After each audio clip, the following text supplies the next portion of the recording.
Stephanie Milky here, aka KetoMOM, or often called mom, sis, Steffi, daughter, wife, aunt, and friend. Just like many of you, I carry a lot of titles. My favorite title is mom. I should probably say wife, which takes a lot of my time. But let's be honest, if you want to do something and do it well, you will make the time for it. Commitment is hard because we find ourselves overcommitted, but when you practice prioritizing, you will find out what is actually important and what you can let go.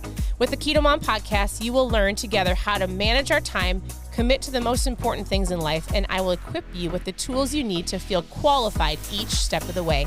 My name is Stephanie Milky, and welcome to the KetoMOM Secrets podcast. Good morning, good morning. Welcome to the KetoMOM page. It has been a productively busy morning with running some kids around. I like to say productively busy, because I feel productive. It's been a great morning. Hey, as you're tuning in, tell me where you're tuning in from. We are going to wrap. Oh, you guys, this is backwards. That's unacceptable. Let's flip this baby around. This is a better angle anyways. All right, tell me where you're tuning in from. Good morning, Andrea. Good morning, good morning. All right, so we are going through this book to help you with your mindset in the mornings. I truly believe it's important to work on your mindset. Why? Because I always pick up my hair when I'm on here. If you have the right mindset and going into your day, you will find yourself making better decisions. Good morning, Crystal. Good morning, Frida. Good morning, Kathy and Deborah. All right, we're going to dive right in. Mainly because I have stuff that I committed to doing and places to be. We just dropped off our oldest girls. They are babysitting all day long. I think it's like their first official full day of like from 9 to 4 or 5. And I was like, listen, this will be real good for you to have an awareness of what it means to have a full job. They are babysitting. It's going to be great. So it'll be fun. The other girl, we just got 10 cartons of eggs from our neighbor up the street because she has some free range chickens and she sells us eggs for $3 a carton and they're good. So as you're tuning in, oh, you know what? I think I have guests. And if I have guests, I'm going to move because they're distracting me. Yeah, it's fine. You have to make your own eggs. All right. And make me some with cottage cheese. Hey, by the way, hold on. Let me hide in my room for a second. Have you guys ever tried, here, walk around my bedroom. It's very messy. Have you guys ever tried scrambled eggs? Actually, I can't eat yet. It's not time for me to eat. For some reason, it feels a lot later. Well, when you decide to eat after intermittent fasting, I shouldn't say I can't. I can do whatever I want, but I choose not to. It's very dark in my room right now. So intermittent fasting in general, which people are wrapping up the intermittent fasting. So that's super great. If you are an intermittent faster, I feel like I'm just wandering around, so please forgive me. If you intermittent fast, you're like, Steph, get it together. The intermittent fasting group is wrapping everything up today, meaning it doesn't mean that you're not going to, I'll tell you about the cottage cheese and the eggs in a second. So if you intermittent fast, this is great. So we have people that are doing, it's called the Summer Slim Down Challenge. And so what that is they're drinking ketones. We're working on some low carb meals for this last Monday through Friday. We specifically, in a different group, coached people on intermittent fasting. And so they used a kit. You don't have to use the kit, but it just helped them realize they can actually intermittent fast. We'll dive more. I did a live yesterday. Really, again, tried not to be so distracting, but my dogs were wild yesterday. But anyways, for those of you who are wrapping up your intermittent fasting, awesome. We still continue to drink ketones. We're doing low carb. We're going from a diet to make it a lifestyle. So anyways, if you have done it and you are doing it, if you want to share below how you're feeling, awesome. All right. Focus. We're wrapping up this. I think we're actually wrapping up chapter. Hold on. Let me look. 2. And yesterday, cottage cheese and eggs. You guys, listen, I'm not really on TikTok. Like I have an account. I don't love TikTok. But I have been seeing a lot of this. Have you guys been seeing this whole craze of like, man, my nose tickles. Have you been seeing this crazy, everybody using cottage cheese for everything? So in their protein shakes and making cottage cheese pudding and putting it in their eggs. And I was like, oh, I actually think it would be good in eggs for sure. So yesterday I was making scrambled eggs for everybody, and I put like 2 spoonfuls of cottage cheese. I don't know the amounts, but cottage cheese has protein in it. Anyways, it's a thing, and I tried it, and it makes your eggs very soft. I don't like to use the word moist, but that's how they are. It's a thing. You can look it up. They taste great. That's what we had for lunch yesterday. All right, mindset. Let's get some. I'm going to wrap this up real quick. Yesterday. Yeah. Oh, you know what? You must be in Florida. You are in Florida. Caroline says there's no power there. We have some very good friends in Pensacola, Florida, and they have no power either since last night. So I'm so sorry. And I know you're getting storms, and I'm so, so sorry. And we were praying that your electricity is restored. In Jesus' name, please bring back their electricity and keep them safe. All right. So I'm not trying to be like rude. I am going to talk about this book.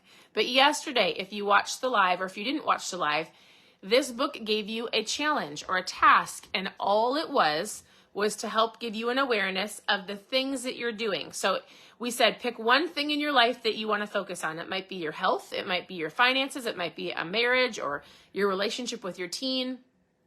Get out a notebook, and you're supposed to start writing everything that you either eat or do. I say eat because most of you are focused on your fitness. So I'll give you an example. If all you're doing is focusing on your fitness right now because you're like, I need to get healthier, because if you don't have your health, guess what? It affects all the other areas of your life. If you don't feel good, you're crabby and yell at your kids. If you don't feel good, you might stay home from work. If you don't feel good, like it just affects everything, right? So for example, you are eating better. So he said, get a notebook, and every single thing that you eat needs to go in that notebook. Or if you don't, go to the gym, or if you do, so that you have an awareness of the things that you're putting into your mouth, right? So here's what he says. He says, the point was to track it, and you're supposed to track it for like 3 weeks. So it can help you realize the subconscious habits of how much you eat or don't eat, or the excuses you make not to go to the gym and different things like that. So he goes, I was tracking everything because he wanted to get healthier. So he goes, I was tracking how much I exercise, how much time I spent improving my skill. Okay, he was telling me all the things he was telling me through his book. Goodness gracious. That's not what I wanted to read, because he's talking about lots of different areas of his life. He basically says this: every single thing I did that I ate, every single thing that every time I went to the gym, I put down in my notebook, because tracking is the way to get back on track. I have people that message me often and they go, I'm off track.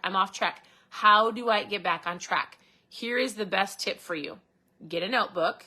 Tracking is the best way to get on track. And I'm not saying tracking all of your macros. I'm saying tracking the food that you go and grab and how often you're eating. This is where intermittent fasting comes in, and it's so powerful when you give yourself a time frame to eat.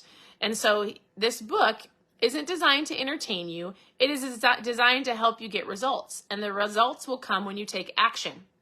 And the action right now, to wrap up chapter 2, is to track everything that you're eating. Again, not like track your macros. I want you to go, oh, I got up this morning and I grabbed a donut that was at work. I didn't realize it, and I grabbed a handful of M&Ms off of my friend's desk.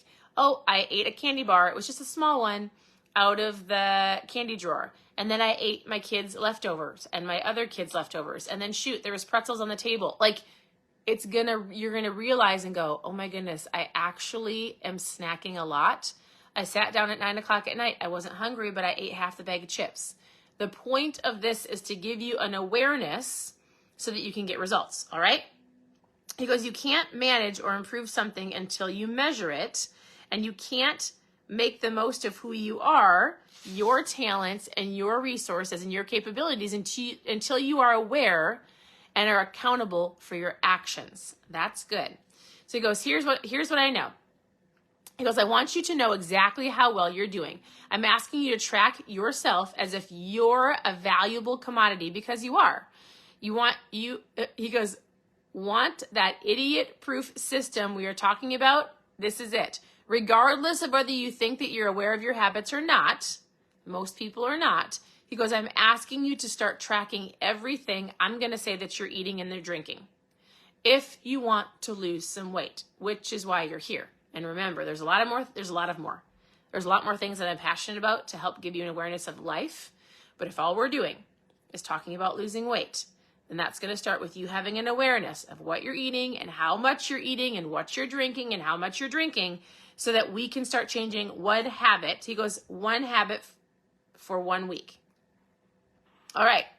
He goes, so let's say, here's what I wanted to read to you. This is great. He goes, let's say you choose the category of fat loss. Oh, that's probably everybody on here, right? He goes, we need to get your eating under control because you want to lose weight. Your task is to write down everything that you put in your mouth, from the steak and potatoes to the salad at dinner, to the choices during your entire day, to the handful of pretzels in the break room, to the second slice of cheese on your sandwich, to the fun-sized candy bar, to the samples at Costco, to the extra sips of wine. He goes, don't forget the beverages. They all add up, but unless you track them, they're easy to dismiss and forget because they seem so small. So he goes, here's what you need to do. He suggests that you do it for at least 3 weeks, right? Yes, intermittent fasting helps with that a ton, Kathy, 100%. So he goes, seriously, the point of that is to 100% give you an awareness. He goes, chances are no one's going to notice these right away. Like when you start writing everything down, you're going to be like, oh my goodness, I did so good. Once you have an awareness, even for a couple days, and you have to physically write down everything you're eating in a notebook, you're going to be like, I didn't grab those pretzels because I had to write them down. Oh my goodness, I did not eat my kids' leftovers, even though I don't like to waste food. And you're going to be like, good job, me. Good job. But listen, it doesn't mean that other people are going to notice fat loss, right? It's not like other people are going to celebrate you. It's not like, you have to remember, you have to celebrate yourself. That's one of the 7 steps that I gave you yesterday, is you're going to have to celebrate day in and day out the small steps. Because why? He goes, it's the littlest disciplines that pay off over time. The effect and the preparation for the great triumph that happens when no one is looking, and yet the results are exponential. So you can start celebrating when you catch yourself about to grab that little extra candy bar, right? Or that handful of pretzels, or those 2 extra drinks. Like you can go, I'm not writing that in my notebook. What if you even asked somebody to look at your notebook? What if you sent me your notebook? What if you said to your very best friend, hey, I'm on a fat loss journey. I need some help. I am going to start sending you my notebook at the end of the day. And if you were my friend and you sent it to me and I saw like snack, ice cream, lunch, dinner, all of the things, and if I was a very good friend to you, I would go, hey, what are your goals again? And you told me fat loss, and I would go, were you hungry every time you ate something here? Like, were you hungry with all of these snacks? And then you'd probably say, well, no. And I would go, do you think that was the best choices? Are those choices going to match up with your goals? Listen, I'm not here to condemn you, and nobody else should condemn you for your choices. But if you truly have goals, accountability and celebrating every single day is going to help you get to where you want to go. And being accountable is asking somebody to look at it or writing it actually down so you physically can see what you're eating and the things that you're doing. Does this make sense? So that's how he wraps it up. He's like, listen, these small steps are important, super important. And if you don't pay attention to them, they can either take you out in a year and you can gain a whole bunch of weight, or you can feel better at the end of the year and you'll see some weight loss. So the power of the little things add up. It's not the big things that add up to the end. It's the hundreds of thousands of millions of little things that separate the ordinary from the extraordinary. And you, my friend, if you're watching, you are extraordinary.